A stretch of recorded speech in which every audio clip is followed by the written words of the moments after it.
I've been enamored with video game based YouTube videos. I think they're really cool. I think they're really imaginative. However, I don't know how to write a script for one. So I was just kind of thinking, maybe AI can write a script, but I knew I couldn't trust it. So I had Claude write me a script for SSX Tricky. And I gotta tell you, it's fucking wrong. It's wrong a lot.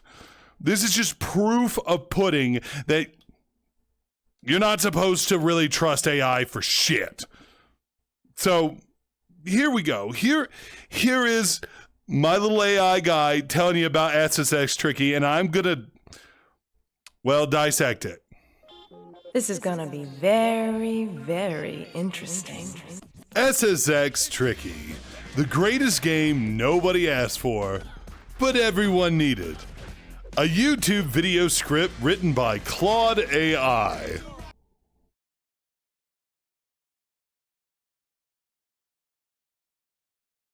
So, SSX Tricky.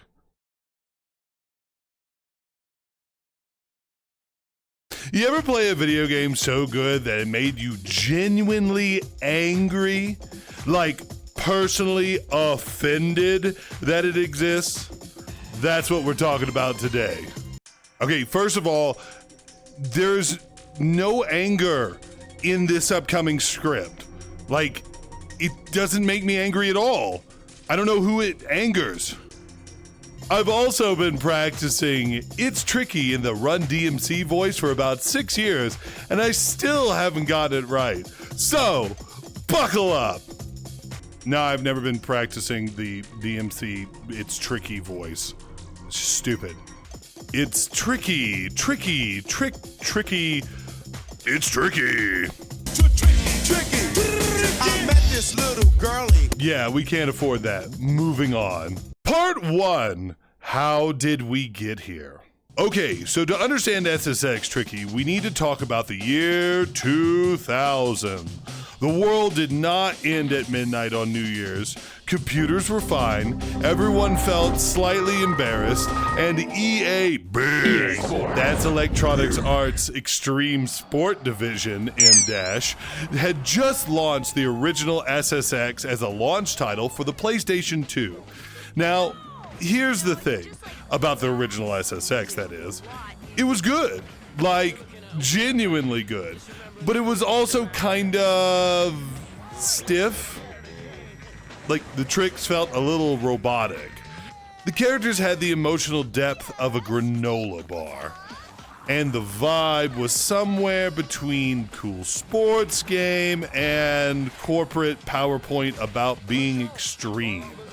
But people loved it anyways, because the PS2 had like 6 games at launch, and one of them was a 3D Frogger, so the bar was not especially high.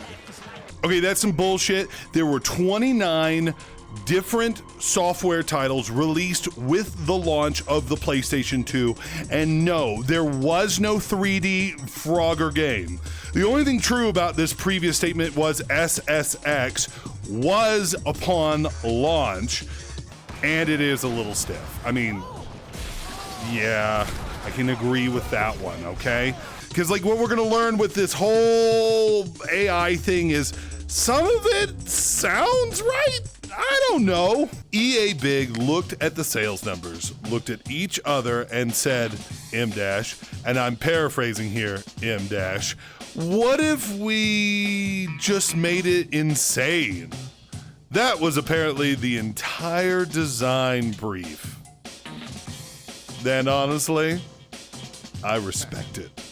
So in all of these little little doodads, at the end of them, it's usually a pause or break and then some sort of statement, and it's bullshit. Part 2, the development, M-, or what were they thinking? SSX Tricky was developed in roughly 1 year. 1 year. which is, in modern AAA game development terms, is basically the time it takes to decide what font to use for the loading screen. The team at EA Canada, shout out Vancouver, took the original SSX engine and basically asked, what if physics were a suggestion? The key innovation was the Tricky meter. Fill up your boost gauge completely and your character enters a state that the developers internally called Uber mode. Where the laws of gravity, dignity, and common sense no longer apply. You can do flips, spins, grabs, combinations of flips, spins, and grabs that would kill a human instantly. Your character would cackle. The crowd would go insane. Run DMC would briefly play. I love this sentence. You can do flips, spins, grabs, combination of flips, spins, and grabs. AI writing seems to love things in 3. Don't know what that's all about, but it really, really, really wants to go 1, 2, and 3. And why did we need to know that there was some combination of those things? It's just kind of implied, right? Am I stupid on that one? It was, to use a technical term, completely unhinged, and it was perfect. The development team was also very deliberate about one other thing: personality.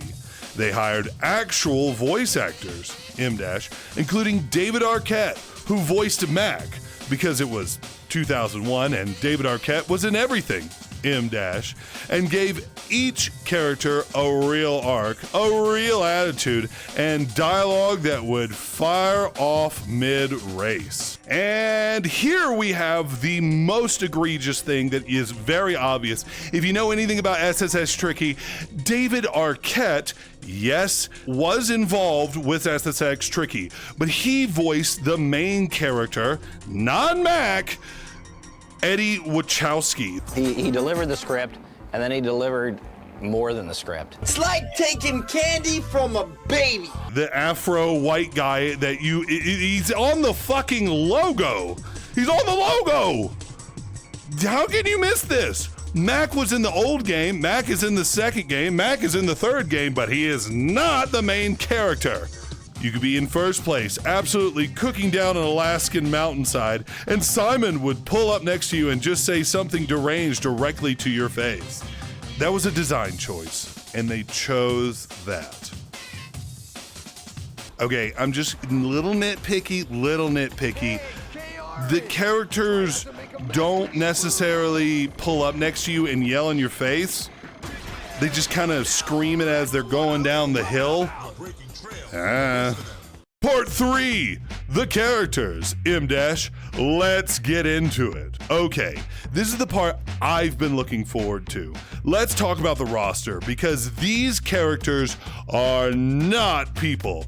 They are archetypes. They are legends. They are fictional snowboarders who I think more about than I think about some of my real-life acquaintances. Mac Frazier. Mac is the protagonist energy of the group. He's a teenager from New York, Specifically, he is the kind of teenager who exists only in the early 2000s media, which means he is simultaneously the most confident and the most annoying person in any given room.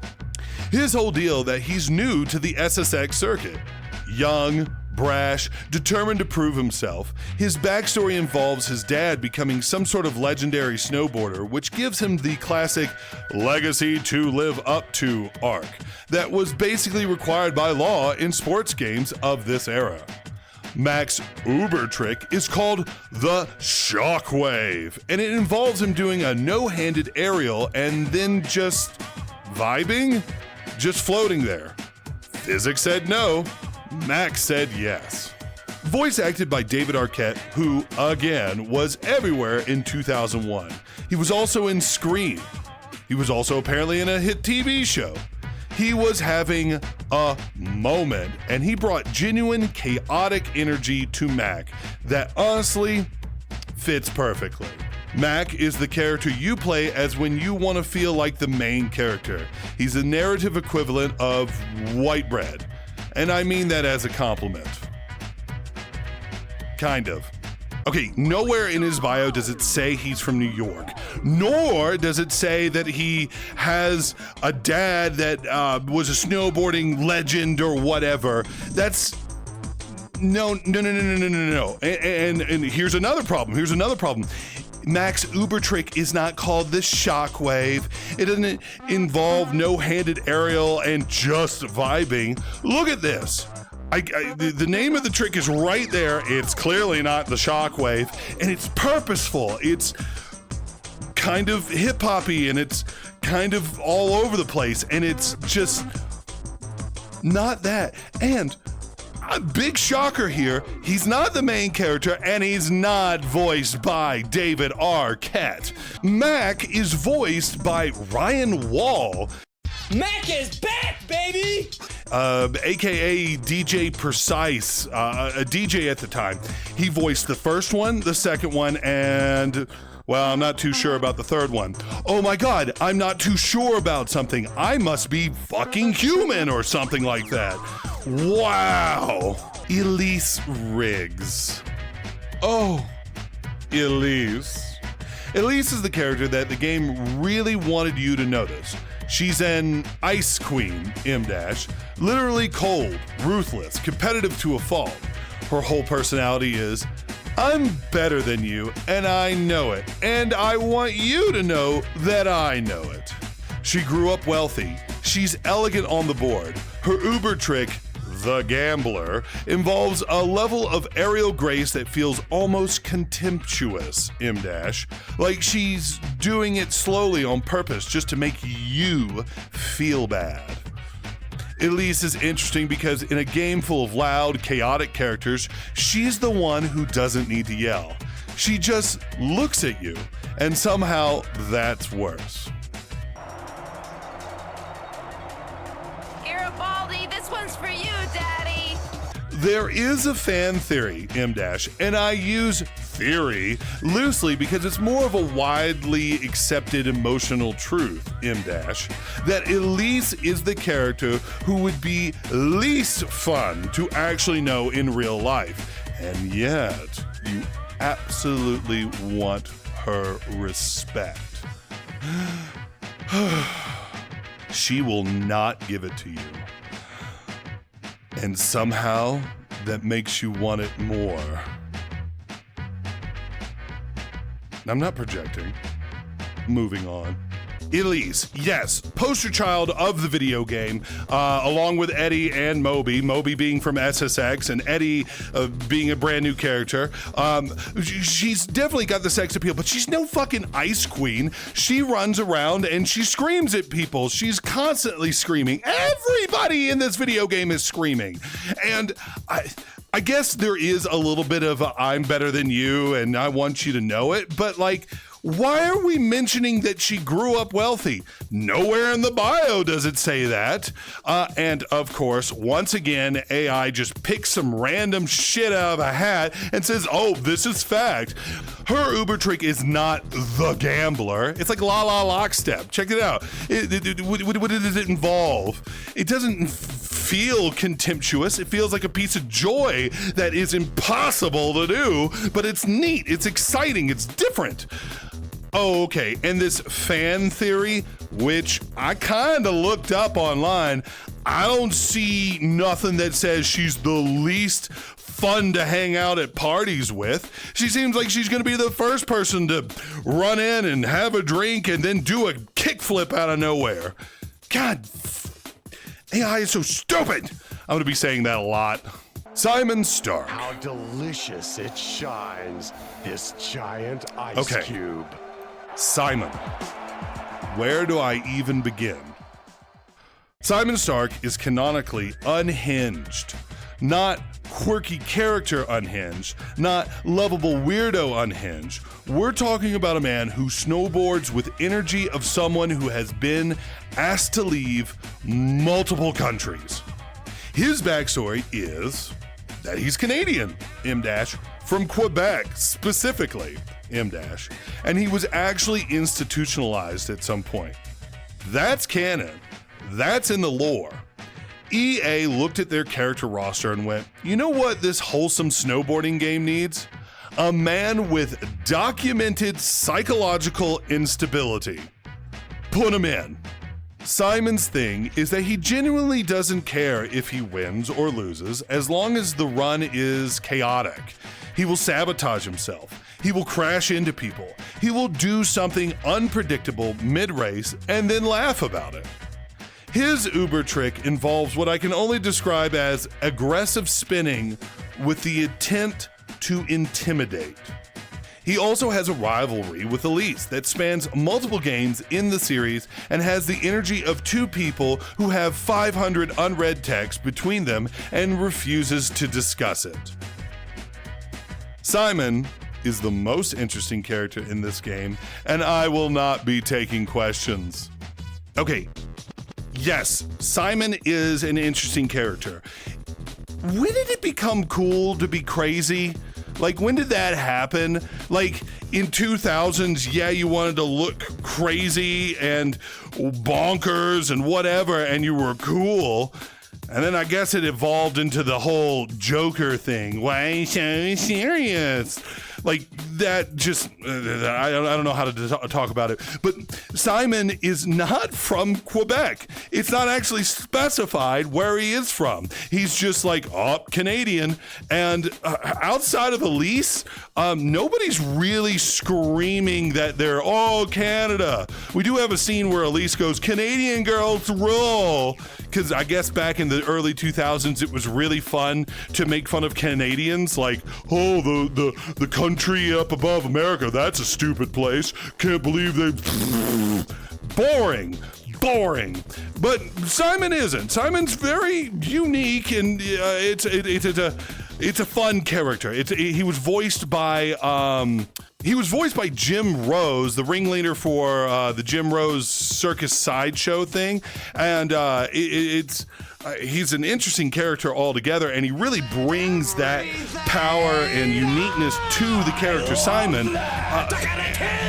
It's fun, but like, this mentioning of him being institutionalized, maybe it's implied, but it is not clearly stated. This is SSX Tricky. We have little bios, we have voice clips, and that's it. There's no deep lore to all these fucking characters, but it's just, a video game. It's a video game. It was, this is why I like SSX Tricky, and I like those PlayStation 2 games, because they were just video games. They didn't even have this long and involved story and all this lore and bullshit, but guess what? AI thinks it needs to, so it'll just make up shit. His Uber trick is...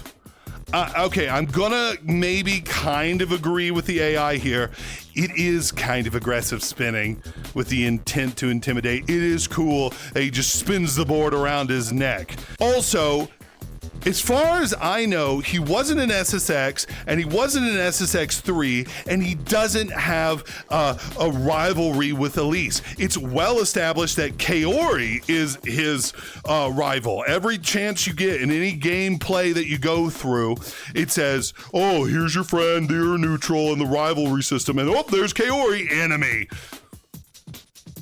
I mean, you could be enemies with anybody in the game. You could just pick on one person and keep knocking them over, and they become your enemy. But why are we picking Elise out of this fucking thing, AI? Huh? You got shit to answer for. Zoe Payne. Zoe is from London. She's a punk, and she is the character that every girl who grew up in the early 2000s either was or desperately wanted to be. She's aggressive, she's loud, she has a mohawk, and she snowboards like she has something to prove to every person who ever told her to calm down.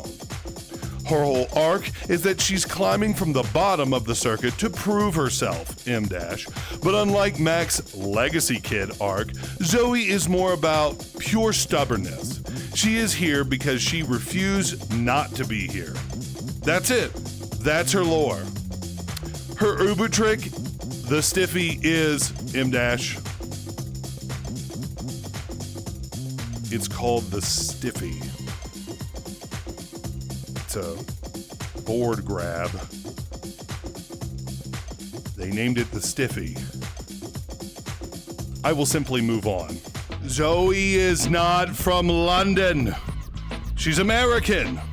Okay? Yes, I do agree with that weird statement that she was everything that a punk 2000 kid wanted to be or was, but no, she's not from London. She doesn't have a mohawk. And I don't know where this whole, like, she's climbing from the bottom so she can prove herself. None of that. None of that. She's just like, kick, punch, I'm here, bitch. Her whole personality is just kind of anger. Her whole thing is anger and just being whatever. And once again, we bring up this whole legacy kid shit. I don't know what that's all about. And by far, her whole Uber trick is not the Stiffy. Everybody can do the Stiffy. And yes, I know AI did this whole joke about the Stiffy. Oh, I've got a Stiffy. No, her whole Uber trick is a pommel horse technique. It's pretty cool. Like, how the fuck do you do that? The physics in this game. And then, like, here's another thing. In this making of documentary that they did for SSX Tricky, he says, like, oh yeah, they're like, kind of maybe possible in the future. Nothing in the game that we do that's impossible, but there's a lot of stuff that we do that's very unlikely. Fuck you! Fuck you! You can't just, like, take off your board and then pommel horse around it while flying millions of miles in the sky as you crash into the fucking snowy earth and then land it and think that's gonna work. Sure, I can see some of these tricks actually being physically possible. There's one, I think it's called the knack-knack, where they just take one foot off the board. Like, that seems doable, but I mean, look at this trick. Oh, look at that possible. No, that's possible. No. I mean, I wanna. That ain't happening. Luther Moby Henderson. Moby is large, like very large. He's the gentle giant of the roster, M-, which means he snowboards like a freight train with feeling. He's from Chicago. He's got a big, warm personality, and the game uses him as a kind of grounding force among all the chaos around him. His tricks are powerful rather than elegant. Where Elise floats, Moby commits. His Uber trick involves a running start when what can only be described as a lot of mass moving very fast. Moby is the character your dad would pick because he looks solid, and he is solid. He's great, deeply underrated. Luther is not a gentle giant at all. He is a big, fat block of a human who is telling you why you're stupid. Like, I think one of his catchphrases is like, what is it? Put it on here. Luther. You look like you need protection, you namby-pamby, sissy freak, chumpy boot. Wimp. He doesn't have a warm personality. He's not like a grounding force. If anything, he's one of the funniest characters the whole time. And I mean, like, we're just glossing over Moby, who was on the cover of the game and on the cover of the previous game. He's a well-established character. He's young, he's fit, he's screaming at everybody, and he's doing some crazy-ass tricks. Oh, but no, we gotta just combine them. And what is the Uber trick? I'm sorry, I'm kind of reading this script as I'm yelling about it. The Uber trick involves a running start that can only be described a lot of mass moving very fast. His Uber trick is riding his board like a fucking bull. Like, I mean, I guess it is a lot of mass moving very fast, but he... so much wrong. But I do love Luther. Luther's a fun character. Kaori Nishidake. Kaori is from Japan. She's young, she's cheerful, and she is deceivingly good. She looks cute, she acts cute, and then she does her Uber trick and you realize that beneath the bubbly exterior is someone who has been quietly destroying people this whole time. Her whole character deal is the underestimated competitor trope, and it works because the game leans into it. NPCs underestimate her, and the game basically winks at you about it. Kaori has what might be the most unhinged Uber animation in the game from a physics standpoint, and I refuse to spoil it. Just go look it up. You'll understand. Okay, Kaori's description is so innocuous, it doesn't seem like you could really pull a lot of wrong out of it, but there is just a little bit of nitpicky shit for me. Like, her whole demeanor is cute and bubbly, but her whole like arc doesn't really describe a person who is like trying to destroy you. It's Kaori or whatever. She's just existing, and yes, her Uber trick is a pirouette thing. It's physically impossible because she spins this way and the board spins the other way, and yeah, I mean, it's unhinged. How many times have we said unhinged in this fucking script? Huh? How many times? Eddie is the wild card. He's a skater kid from San Francisco who got into snowboarding almost by accident.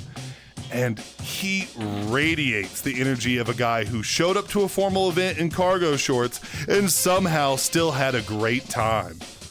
His tricks are scrappy, improvisational.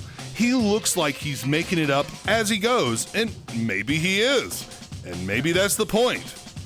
His Uber trick is pure chaotic creativity. No elegance, no power, just, what if I did this? Eddie is a vibe, not a character. I respect it. Eddie Wachowski, a fearless, funny, tenacious goofball. Eddie is a new rider to the SSX World Circuit. He is a fountain of trivia and pop culture references and seems to be stuck in the 70s. Usually acts younger than his 19 years of age. American. Where does it say San Francisco? Where does he say he's a skater kid? He is a brand new character for SSX. He is not in the other game, SSX 3, and we don't talk about the 2012 doodad. His tricks are not necessarily improvisational. All of the base Uber tricks, L1, L2, R2, R1, all of those are kind of repeatable across all the characters, except for one specific trick. And his specific trick, his major Uber, whatever, is the worm. The worm is, you gotta practice that. There's no like, oh, making it up on the spot. Nah. And it's not an original idea. It's not like he made that up. He's like, I want to do the worm on the board. He's a fun character. He's got an afro, he's white, he's stuck in the 70s. I mean, he screams and yells. It's voiced by David Arquette. This is the one that was voiced by David Arquette. This is like the titular character. Like, this is the good one. Like, he's just cool. Jurgen Angerman. Jurgen is the European, specifically German. He is tall, he is blonde, he is very serious about snowboarding in a way that makes everyone around him slightly uncomfortable. He's the character the game uses as an obstacle. You'll race Jurgen and you will feel judged by him even though he says very little. His presence implies that you have not been training hard enough. He probably has a structured weekly schedule. He probably journals. I'm not ready to talk more about Jurgen. Jurgen Angerman? I'm angry because that's not his name. His name is JP, John Paul. He's French, not German. What are you doing this? And he's very serious about snowboarding. No, it mentions that he's into partying and like he's got a lot of cash. So he's just trying to strut his stuff. He's very egotistical, and he's not some sort of like oh, you've not been training hard enough. No, it's just some weirdo kid from France. Like, where are we coming up with this information? He didn't have a structured weekly schedule. He didn't journal. He just spends cash, breaks dance, and then goes and skis on the mountain or snowboards or whatever the word is. I'm not ready to talk about Jurgen. You weren't ready to talk about Psymon. You weren't taking questions about that. Why are you doing this? Brodi Turner. Brodi is from Hawaii. He is chill. He is so chill that his entire character arc is essentially, what if someone genuinely enjoyed themselves the whole time? His whole deal is balance and flow. He's the character who looks effortless on a snowboard, which makes sense because he grew up surfing and just transitioned. Brodi is the character who will beat you while smiling pleasantly, and you won't even be mad about it. Brodi might actually be the most psychologically stable person in this roster. And that's a low bar. Okay, Brodi Turner, voiced by Billy Zane. Yeah, it's fascinating to me that they're not talking about who shit is voiced by, and then when they do, it's wrong. Lucy Liu, did I mention this? Lucy Liu was Elise? Lucy Liu. Yeah. That's pretty fucking cool, right? That's Lucy Liu. And in her bio, it says, my favorite movie is the Charlie's Angels, because that was at the time. No, okay, I'm sorry, I'm getting off track. Brodi is American, I think so. But he's not necessarily from Hawaii, but I can kind of get why the AI was like, oh, he's from Hawaii, because he surfs. In his bio, it says he surfs, and he's like, mind and soul, and he's trying to be all, whatever.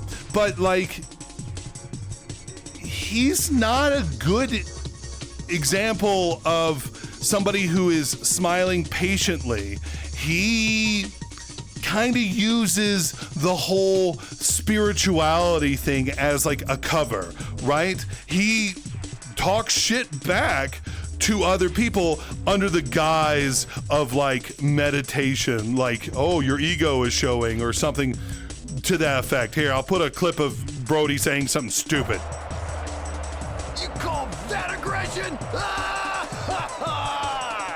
When push comes to shove, I just love. See, do you think that's psychologically stable? I think he's just an asshole. Dude, I love Snow Dream. I think I was a bird here in a previous life. Part 4, the music. A brief moment of reverence. We need to talk about It's Tricky by Run DMC. The deal EA made with Run DMC was simple.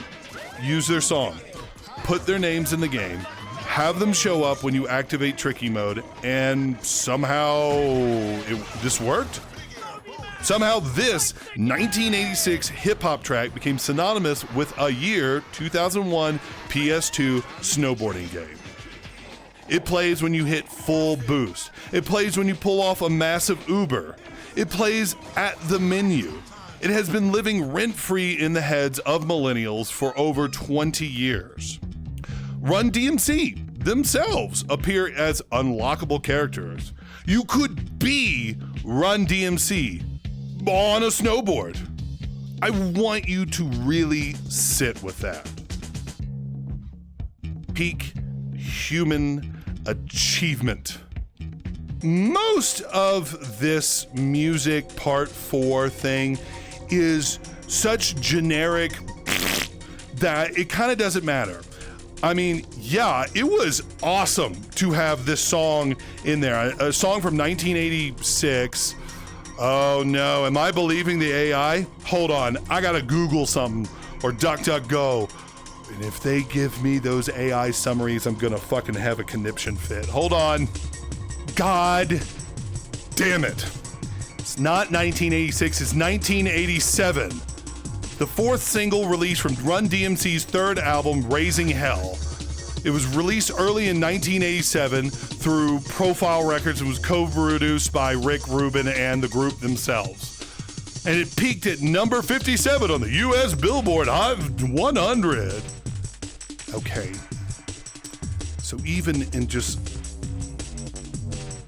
this is concerning. This is really concerning because AI was close, but not correct, right? Now, granted, I am reading this information from Wikipedia, but it has millions of people always constantly making sure that it's, correct. But AI is poisoning the goddamn well because it's just getting stuff close and believable. I just fell for it, but AI is just gonna keep poisoning the well, and then you're gonna go to Wikipedia and it's gonna be written by AI or edited by AI, and oh my God, I am realizing the shit we are going in.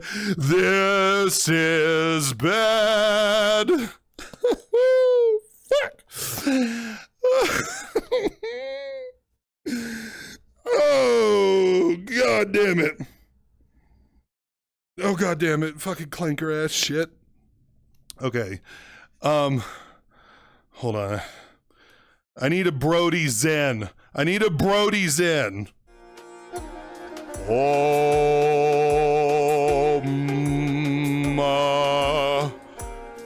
Zen bin 10 was a okay show. I really wasn't into it. Ben Tennyson.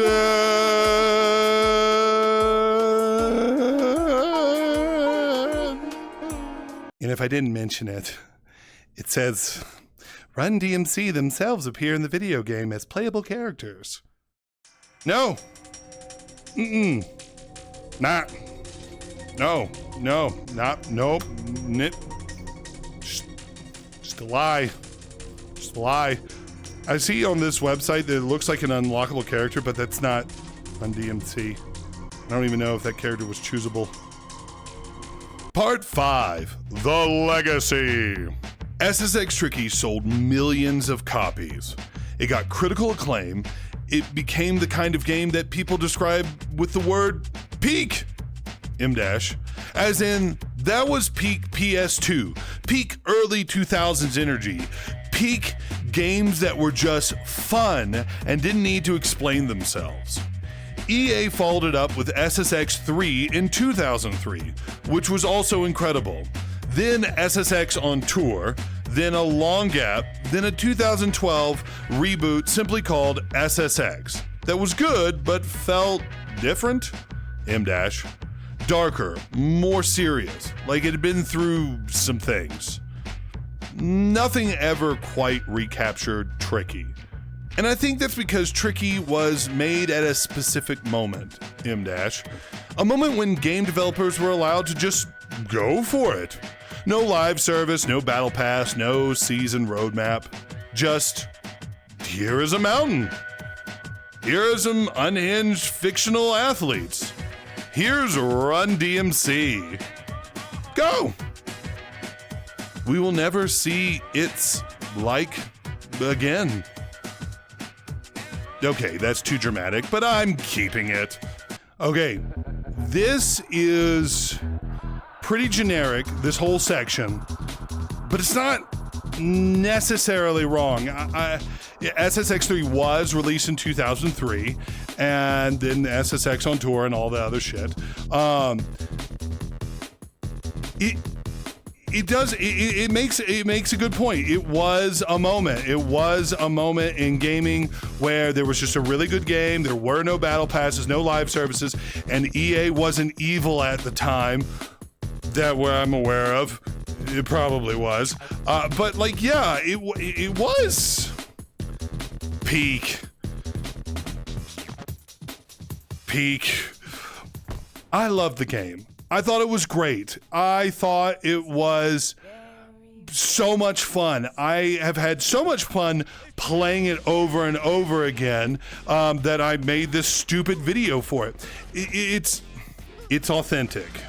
And yes, it does have unhinged fictional athletes and several mountains. But yeah, this little section kind of is okay. I think when it comes to AI and like if you say, hey, write me, a brief description of my feelings. I like it. It kind of does it okay, but it's right about one thing, and I think it's true. Nothing ever really recaptured Tricky, specifically in the SSX thing. In SSX 3, you did have Uber tricks and stuff like that, but it just didn't feel the same way, in my humble little opinion. We'll never see it like again. It's okay. It's okay. That's too dramatic, but I'm keeping it. I don't know. None of this has been dramatic. None of that was dramatic. Fuck you. So, that's SSX Tricky, a game about impossible physics, deeply specific fictional people, and the eternal truth that sometimes the best thing a developer can do is just lean all the way in. If you've never played it, go find a PS2 or an emulator, or just watch YouTube clips at 2 a.m. and feel something. If you have played it, you already know everything I just said, and you watched the whole video anyway because you wanted to feel it again. Valid. It's tricky to Rocco rhyme, that's right on time, No, I still can't do it. I really liked the game, and I'm really upset this is how AI talks in this large language model of bullshit. The problem is all of this seems believable, especially in the age of where there's too much content to sift through it.